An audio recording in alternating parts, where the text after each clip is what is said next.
प्यारे दोस्तों, बहुत बहुत स्वागत है आपका अपने चैनल सावित्री साहित्य अकेडमी में। तो फ्रेंड्स, आज की जो क्लास है इकाई 5 कविता को लेकर है और कविता की कई सारी पंक्तियां हैं जो मैं इधर अपलोड करने वाली हूं। ठीक है, तो हम जायसीकृत पद्मावत का नागमती वियोग खंड का के भावार्थ लिखने वाले हैं। इसके संपादक हैं आचार्य रामचंद्र शुक्ल। आचार्य शुक्ल ने इनके 3 ग्रंथों को प्रमाणित माना है, पद्मावत, अखरावट और आखिरी कलाम को। चलिए इसके भावार्थ को देख लेते हैं। ये जो भावार्थ है इसका, ये जो पंक्ति है वो नागमती अपने पति राजा रत्नसेन के वियोग में दुखी हैं क्योंकि उनके राजा रत्नसेन सिंहल द्वीप चले जाते हैं और जो उसी की मार्मिक दशा, यहाँ पे जो मार्मिक दशा है उनके हृदय की, उसी का चित्रण यहाँ पे जायसी जी ने किया है। तो नागमती चितौर पथ हेरा, प्यू जो गए पुन कीन न फेरा। कवि कहते हैं कि नागमती रात दिन चित्तौड़ से आने वाले, चित्तौड़ यानी चित्तौड़ से, पथ हेरा यानी आने वाले, मार्ग, पथ यानी मार्ग, हेरा यानी ढूंढती हैं। तो नागमती चित्तौड़ के पथ पर या पथ के आने वाले मार्ग पर क्या करती हैं? देखती रहती हैं, ढूंढती रहती हैं। प्यू जो गए पुन कीन न फेरा, कहती हैं कि कब कहते हैं कि उनके पति, प्यू यानी उनके पति जो चले गए हैं, ठीक है, कहते हैं उनके पति राजा रत्नसेन घर से चले गए हैं और वो फिर लौट कर नहीं आए। फिर से फेरा यानी फिर लौट कर नहीं आए। नागर काहू नारी बस परा, कभी कहते हैं कि नागमती सोचती हैं कि मेरे पति किसी नारी, परा यानी किसी पर नारी, कहते हैं कि मेरे पति किसी पर नारी के प्रेम जाल में फंस गए हैं और तेई मोर प्यू मोसो हरा, और उसी पर नारी ने मेरे पति को, प्यू यानी मेरे पति को, मुझसे हर लिया है यानी कि छीन लिया है। सुआ काल सोई होइगा सुआ काल होई लेगा पीऊँ नहीं जात जात बर जीऊँ। कहते हैं, कब कहते हैं कि नागमती कहती हैं कि मेरे पति को, सुआ यानी हीरामन तोता, मेरे पति को काल होकर उसने हर लिया है। हर लिया है यानी कि वो मेरे जीवन में काल रूपी बनकर आया था। कौन? हीरामन तोता। पीऊ नहीं जात जात बर जीऊ, कहती हैं कि अब मतलब प्रिय के बिना जीना मेरा मुश्किल है, मतलब जीना उनका असंभव है।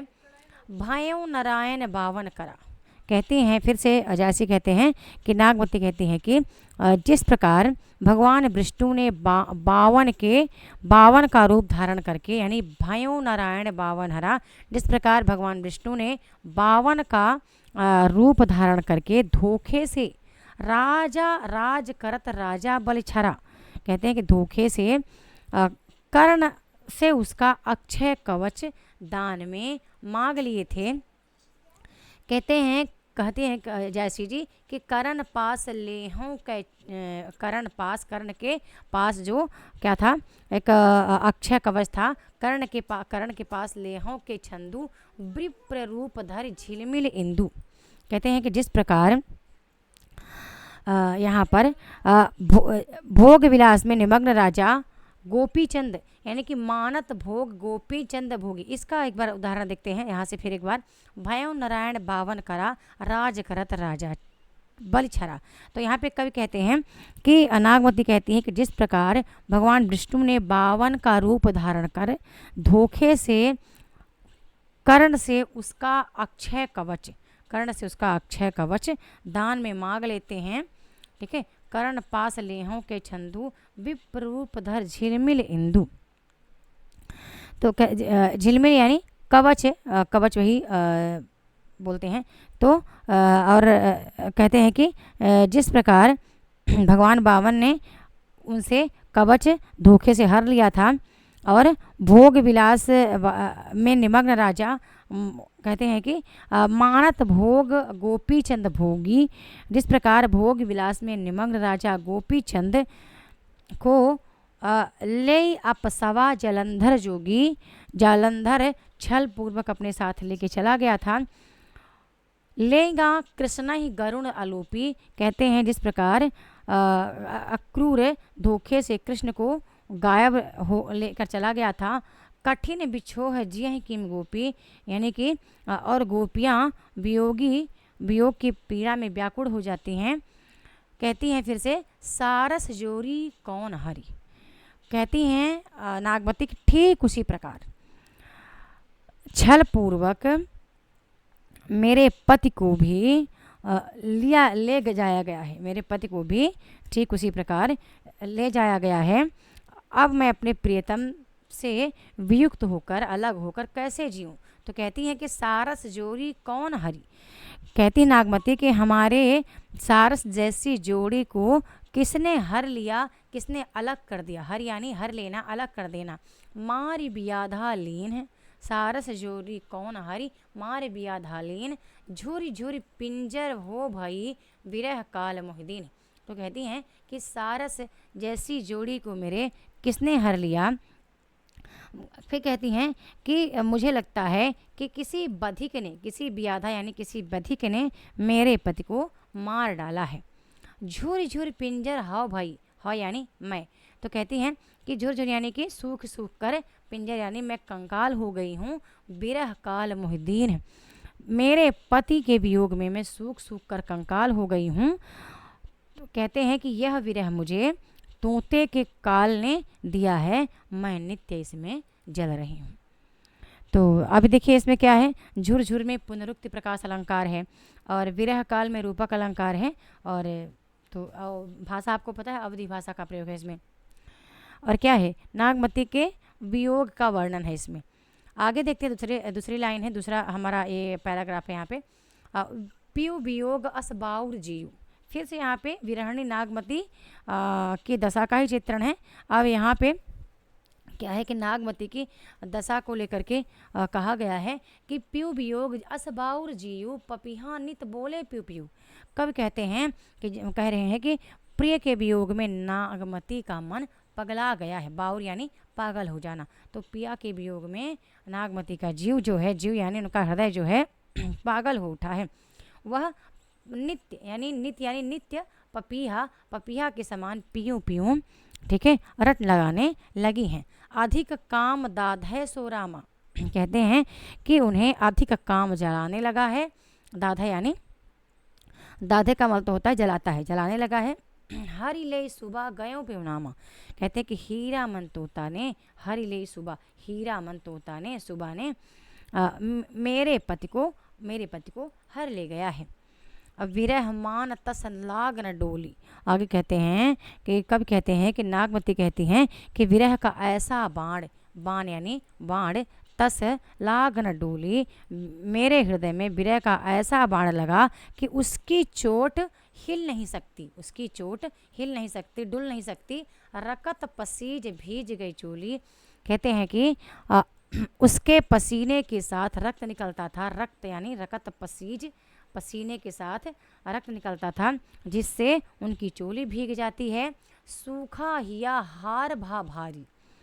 मतलब प्रिय के वियोग में, प्रिय की विरह दशा में कभी कहते हैं कि नागमती का हृदय सूख गया है। हिया यानी हृदय सूख गया है, और जो उन्होंने गले में हार धारण किया है वह भी भारी लगने लगता है।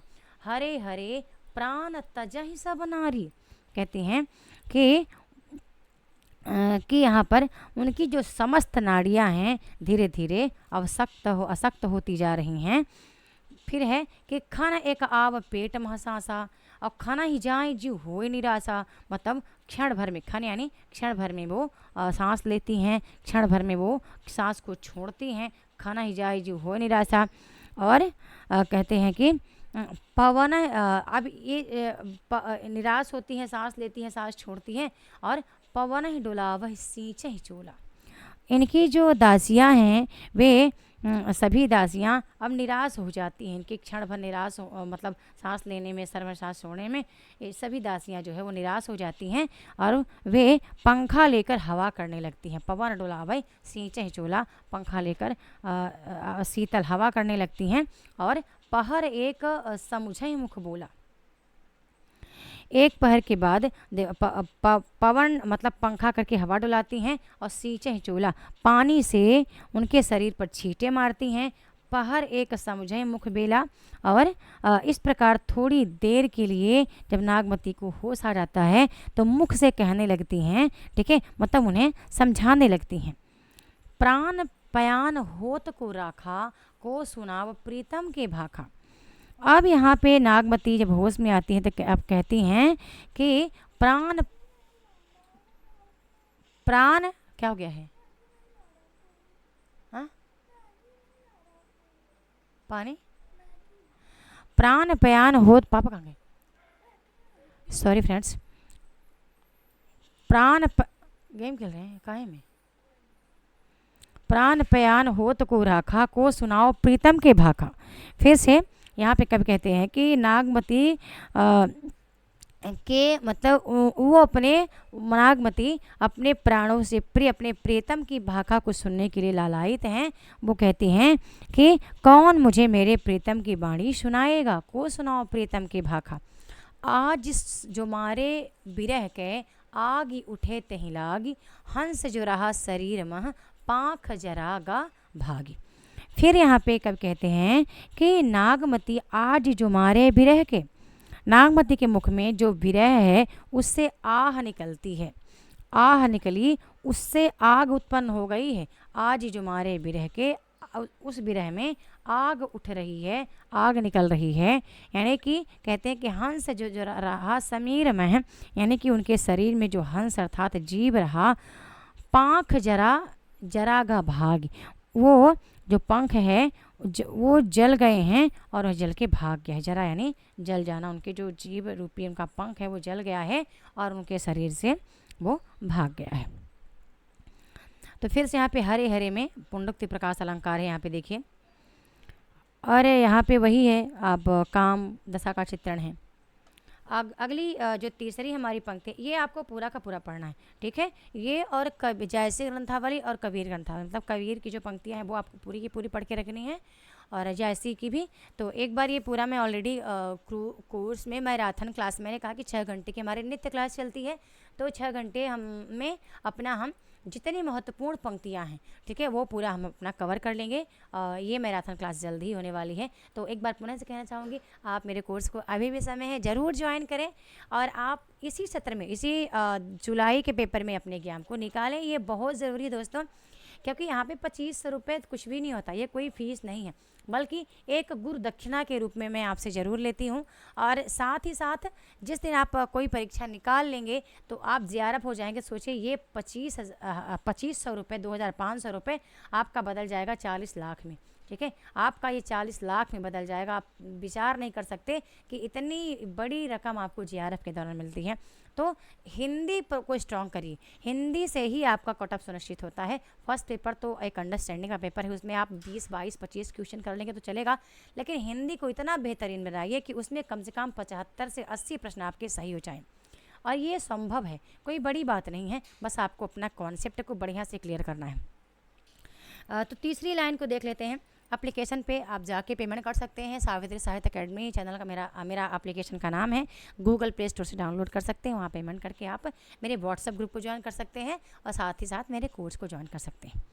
चलिए, अपाट महादे हिये नहारू, समुझ जीव चेतु संभारू।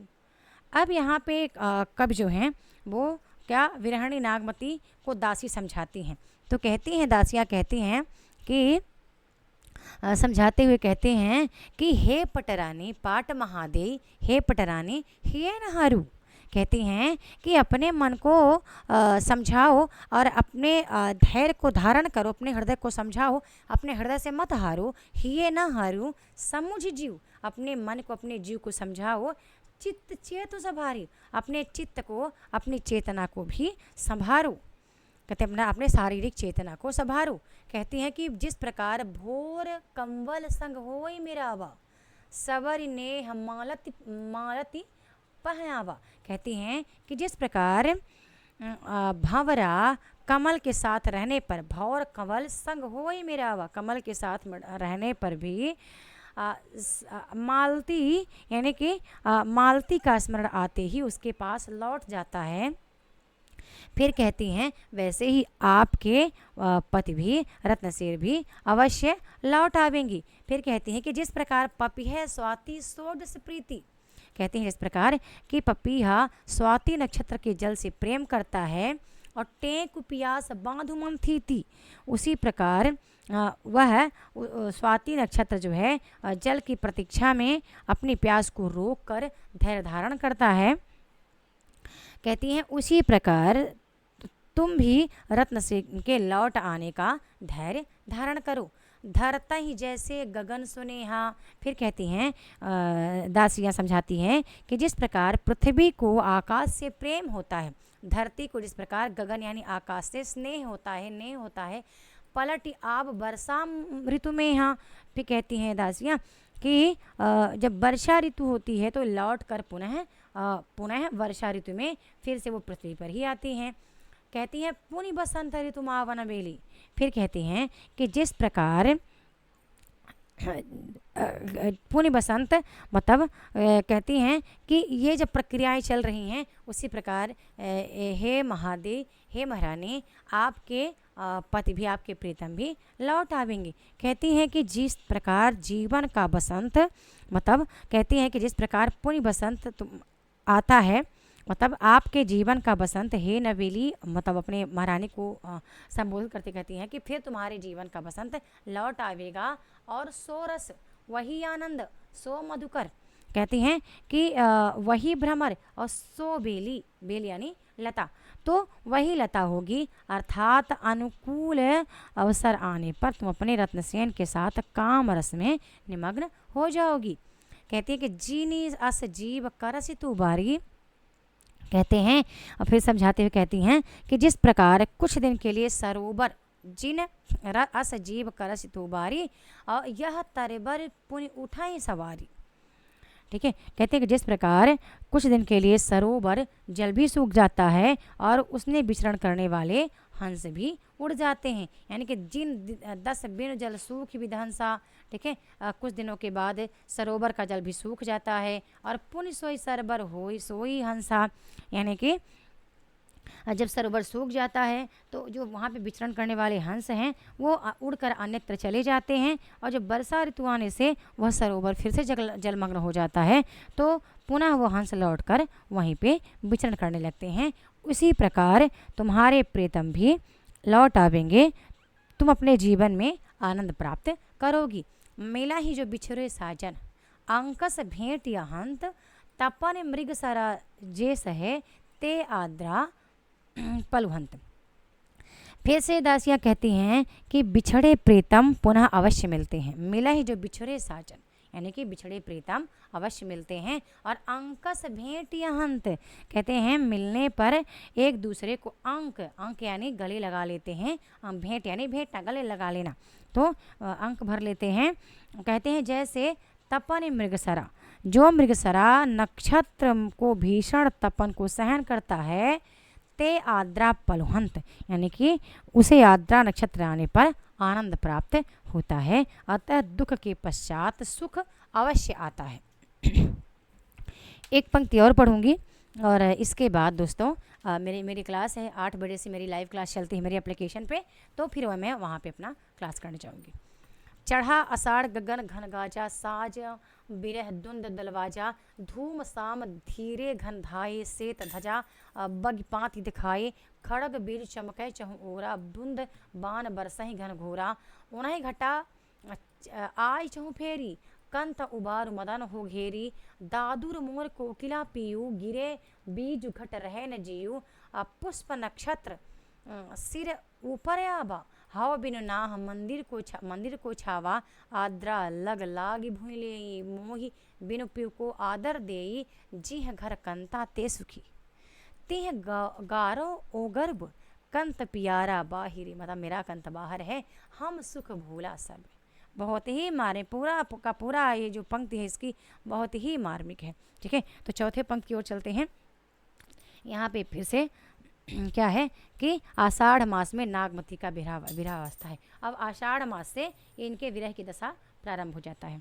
ठीक है, आप कमेंट पर लिखना कि अंतिम जो दशा है वो किस मास में आने पर समाप्त होती है।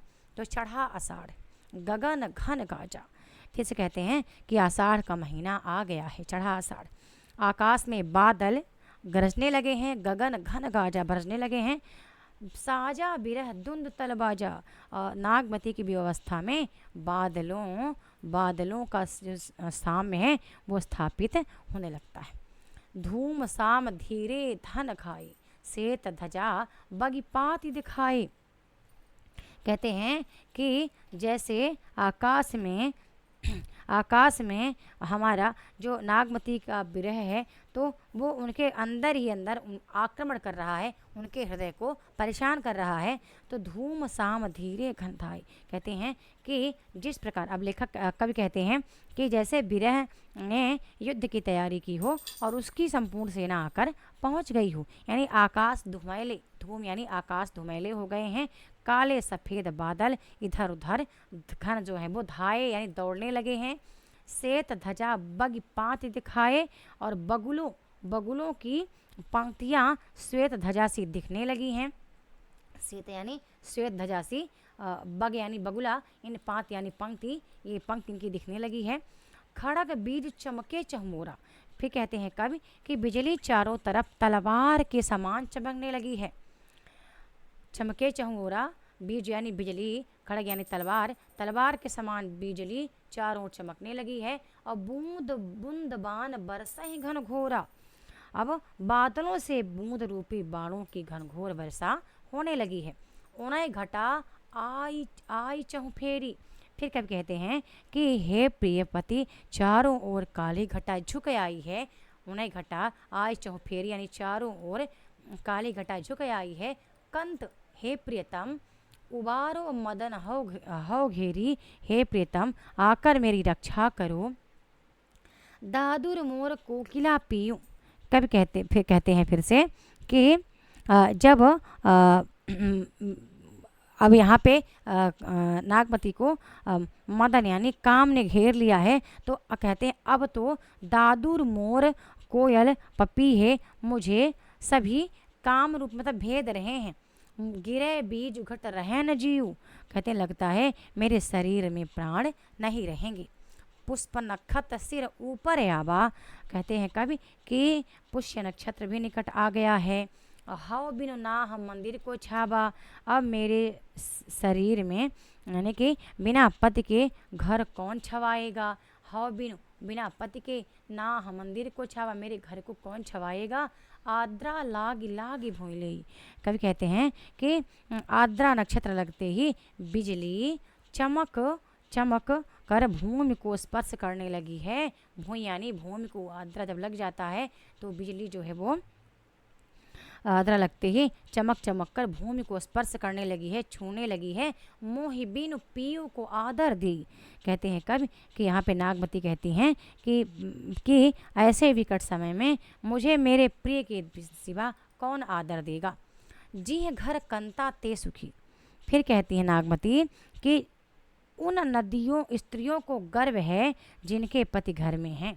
जिन घिर घर कंता ते सुखी, तीन गारो ओ गर्भ, उन स्त्रियों को गर्भ है जिनके पति घर में हैं। और कंता प्यारा बाहिरी, यानी कि कंता यानी कि हमें प्रिय अपने पति के लिए कहा गया है। तो कहती हैं कि हम सुख भूला सर्व, कहती हैं कि मेरे प्रिय पति बाहर गए हैं इसलिए मैं सब कुछ भूल गई हूँ, यानी कि मैं सारा सुख भूल गई हूँ। तो दोस्तों अब इसका जो अगला भाग आएगा वो अब मैं किसी टाइम रिकॉर्ड कर दूंगी, और अभी तो मैं विदाई लेती हूँ। अब 5वां हमारा दृश्य है, तो पहला भाग मैंने यहाँ पे आपको बता दिया है। यदि आपको समझ में आई होगी पंक्तियाँ तो ज़रूर से ज़रूर आप कमेंट सेक्शन में ज़रूर लिखें और वीडियो को ज़रूर लाइक करें। ठीक है, मिलते हैं नेक्स्ट वीडियो में फिर अगले भाग के साथ। तब तक के लिए बहुत बहुत धन्यवाद, और वीडियो को शेयर ज़रूर करना है। और एक बार फिर से कह रही हूँ कि यदि आपको लग रहा है कि हम 70 से 75 80 प्रश्न कैसे हम सही करें, यानी कि 75 प्रश्न हिंदी साहित्य में कैसे करें, तो अभी भी आपके लिए बहुत ही अच्छा मौका है। और आप जाके एप्लीकेशन पे ज़रूर कोर्स को ज्वाइन करें, या फिर आप मेरे ही नंबर पे 81 036 53 081 पे कॉल करके मुझसे संपर्क कर सकते हैं। धन्यवाद।